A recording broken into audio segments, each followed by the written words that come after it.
В эфире новости, в студии Василий Радченко. Здравствуйте, смотрите в программе. Работу компьютерных клубов и спортивных залов разрешили в Якутии с сегодняшнего дня. Тема спорта актуальна и для Алданского района. Там осмотрели место строительства будущего горнолыжного комплекса. Из-за обильных осадков и увеличившейся площади в Якутске не успевают убирать снег. Какой выход видят муниципальные власти?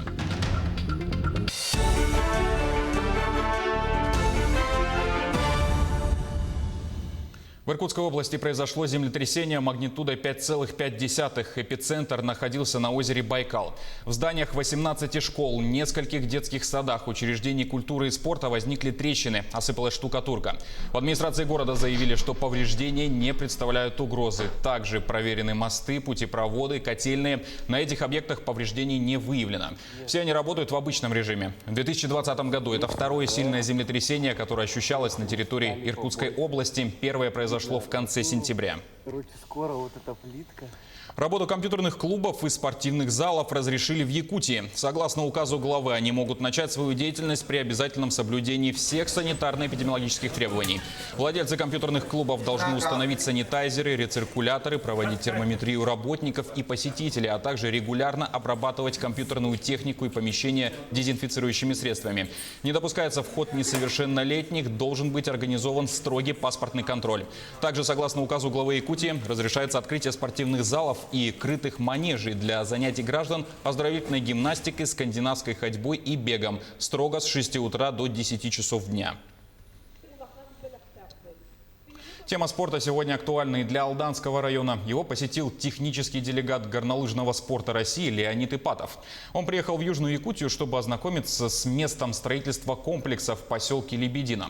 Ранее с такой инициативой выступил член Совета Федерации Вячеслав Штыров. Татьяна Вахнина о будущем алданской горнолыжки. Вопросы рентабельности и экономической целесообразности строительства горнолыжного комплекса в поселке Лебединый обсуждались на видеоконференции. Руководители и тренеры Алданского центра спортивной подготовки и Республиканской школы Олимпийского резерва в режиме онлайн обсудили ряд аспектов с главой района и представителями Министерства спорта Якутии.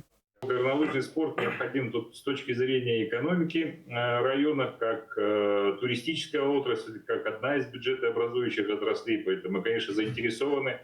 Мы, конечно, рассчитываем, прежде всего, на внутренний туризм. Я имею в виду, у нас есть большой город Якутск рядом, почти там 500 000 человек живет. Но и также и внешний туризм. Алдан давно и прочно завоевал звание столицы лыжного спорта. Горные лыжи для Южной Якутии – вид новый. Он только начинает набирать популярность. Рекомендации по созданию комплекса в поселке Лебединый дал технический делегат Российской Федерации горнолыжного спорта Леонид Ипатов, прибывший в Алдан. Горнолыжные курорты, они являются еще и туристически привлекательными центрами. Поэтому надо начать с этого, с концепции, потом проектирование. Накануне конференции Леонид Ипатов ознакомился с ходом строительства горнолыжного спуска на Радиогоре, а также побывал в поселке Лебединый. Несколько десятилетий назад здесь действовала горнолыжная база. Объект давно считается заброшенным, однако само место, сочетающее уникальные природные условия и развитость инфраструктуры, оптимально для расположения комплекса. В разработке концепции проекта и его продвижении на инвестплощадках требуется поддержка на всех уровнях. Уникальность заключается в том, что основная трасса, которая сейчас существует, она подходит под параметры ФИС. И уже не делая никаких планировочных работ, можно проводить соревнования любого уровня по слалому, гиганту, и вплоть до супергигантского. В прошлом спортсмен-горнолыжник в Алдан Леонид Ипатов прибыл впервые. Основной целью визита функционера стало знакомство с Южной Якутией и оценка перспектив развития здесь горнолыжного спорта. Технический делегат отметил, что комплекс в Лебедином в перспективе может стать спортивным объектом регионального значения. По предварительным подсчетам, на первом этапе объем инвестиций составит порядка 2 миллиардов рублей. Татьяна Вахнина, Алдан. Движение по автозимнику Махсоголох-Качекаца открылось в Якутии. Об этом сообщили в администрации Хангаласского района. Допустимая грузоподъемность до 3 тонн. Стоянка одного и более авто на льду запрещена, говорится в сообщении. Ответственность за содержание временного автозимника возложили на компанию «Альянс». А в Якутске из-за обилия осадков снегоуборочная техника едва справляется с работой. При этом она ведется круглосуточно. С октября снега выпало больше среднегодовой нормы. К тому же в Якутске ежегодно увеличивается площадь убираемых дорог. В столице строят новые магистрали и принимают на баланс бесхозяйные объекты. Как итог, в этом году площадь уборки увеличилась на 78 тысяч квадратных метров. Удастся ли обеспечить их должным обслуживанием, выясняла Юлия Михайлова. Вдоль всей улицы Хабарова снег готовят к отгрузке на полигон. Работники Якутдорстроя с помощью лопат и техники собирают снег у края дорожного полотна. Каждые 30 минут подъезжают самосвалы. Одна грузовая машина вмещает 16 кубометров снега. Самое трудное – это ждать на морозе машину, чтобы его загрузить. А остальное, как все работают, так и работают. Снежные заносы одновременно в разных местах города и пригородных селах днем убирают 5 бригад, ночью 6. Каждый поток обслуживают 1 снегопогрузчик, 5 самосвалов. Одновременно производится мехподметание. Ведется бесперебойная уборка улично-городских сетей города Якутска. Задействовано 78 единиц техники, снегопогрузчики, КАМАЗы, самосвалы. На сегодняшний день вывезено 127,5 тысяч кубометров снега. То есть это за зимний период с октября по декабрь. В зависимости тоже от осадков. Потому что бывает то, что мы субботу и воскресенье работаем. Сейчас мы работаем практически без выходных. И днем, и ночью на полигон следуют вереницы самосвалов. За одни сутки здесь выгружают 1500 кубометров снега. Только за первую неделю декабря на полигон доставили 27,5 тысяч кубометров. А с начала зимы свыше 129 тысяч кубических метров снежных сугробов. И это не предел. Нынешняя зима отличается обилием осадков. Однозначно осадков больше в этом году.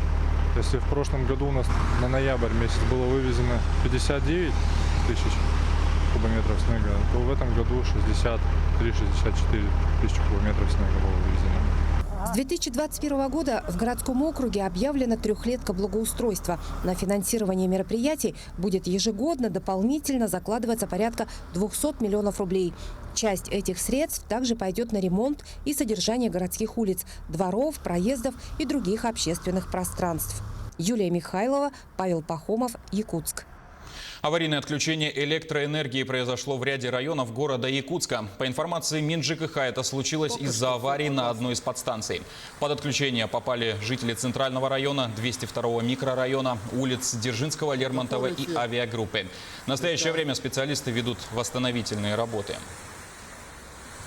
К другим темам. С 20 декабря стартуют дистанционные курсы по сити-фермерству. Проект реализует Центр опережающей профессиональной подготовки совместно с Якутским сельхозтехникумом.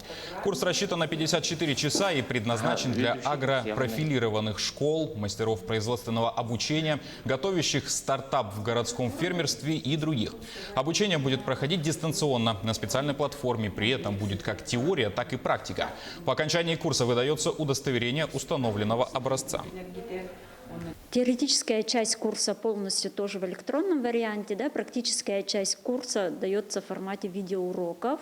Также слушатели по результатам данного курса смогут собрать самостоятельно такое оборудование. Направление данного курса – это технология выращивания агрокультур на гидропонных установках.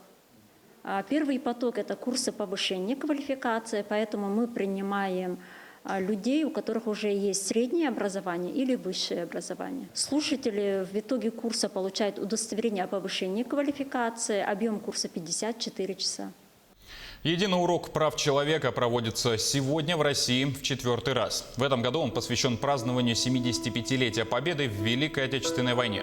Напомню, что сегодня отмечается Международный день прав человека. В связи с распространением коронавируса решено подготовить урок в видеоформате.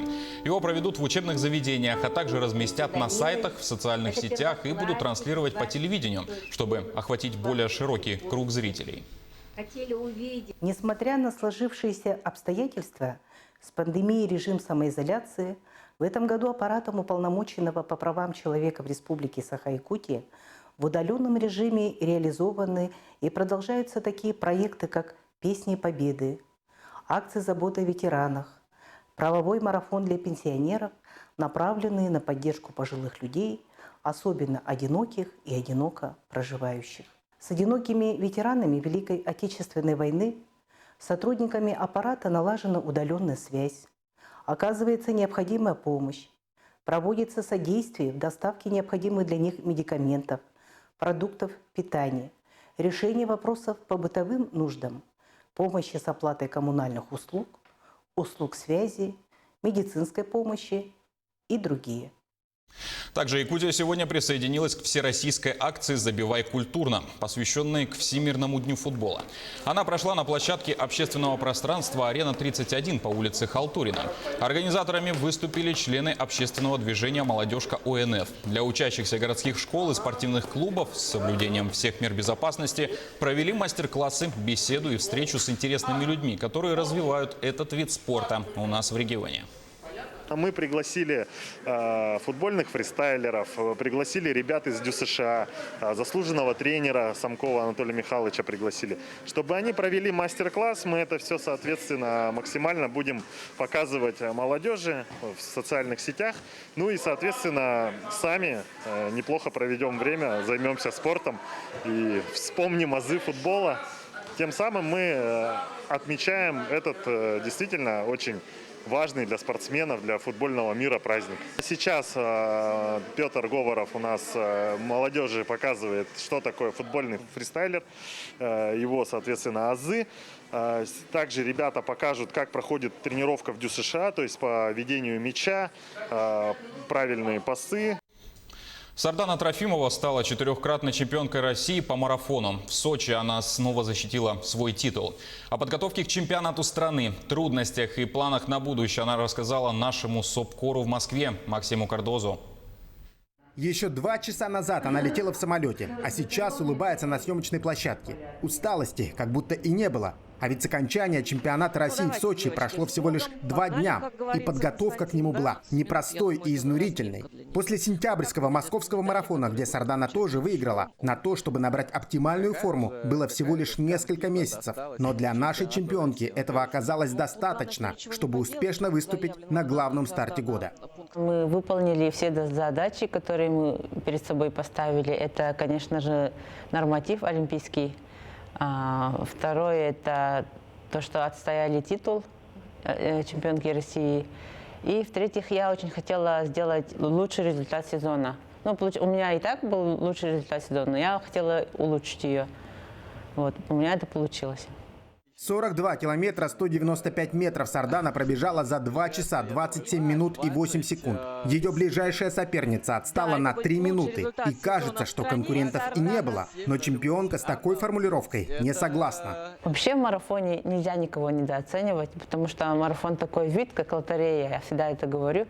Потому что маленький нюанс, ну это может быть кусочек сыра, съеденный тобой вчера вечером. Ты упустишь какой-то момент и все, ты можешь провалить марафон. Впереди небольшой отпуск, а потом снова тренировки. Нужно готовиться к новому сезону. На следующий год запланирована Олимпиада в Токио. Попасть на игры – это давняя мечта Сарданы. Но чтобы поехать в Японию, личных побед на соревнованиях, к сожалению, недостаточно. Легкая атлетика России пока еще не допущена к Олимпиаде. Мы не имеем статуса. На нейтральный статус в этом году никому не дали возможность выступать. И мы будем писать заявку на нейтральный статус еще в следующем году. Если нам дадут нейтральный статус, мы поедем на Олимпиаду. Максим Кардозу, Виктор Олесов, Москва. На этом пока все. Не забывайте носить маски, дезинфицировать руки и держать социальную дистанцию. До встречи в эфире.